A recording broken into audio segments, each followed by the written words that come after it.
कुठल्या पण महापुरुषाने कुठल्या विशिष्ट जातीसाठी काम नाही केले आणि त्याच्यामध्ये स्त्रियांसाठी ज्यांनी काम केले ते माझ्यासाठी पुनर्जन्म देणारं व्यक्तिमत्व आहे. मग ते महात्मा फुले तर आहेच, ज्यांनी शिक्षण दिलं. त्यानंतर रघुनाथ कर्वे ज्यांनी संतती नियम देऊन स्त्रियांचं आयुष्य सुकर केलं.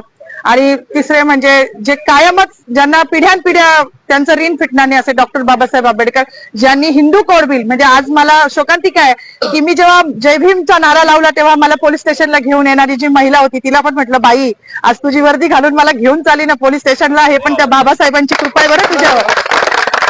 मला हसायला आलं, मी अजूनही आनंदी आहे, मला काही वाईट वाटत नाहीये.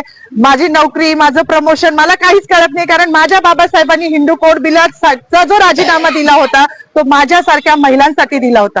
त्यांना माहिती होतं का भविष्यात माधवी जाधव जन्माला येणार आहे नाशिकमध्ये आणि ती माझ्या अस्तित्वासाठी लढणार आहे, नव्हतं माहिती. पण आमचं अस्तित्व निर्माण व्हावं, आज ज्या बसल्या आहेत ना तिकडे मंत्रिमंडळात डोक्यावर पदर घेऊन निवडणुकीपुरत्या, त्या पण बाबासाहेबांच्या जीवावर बसल्या आहेत.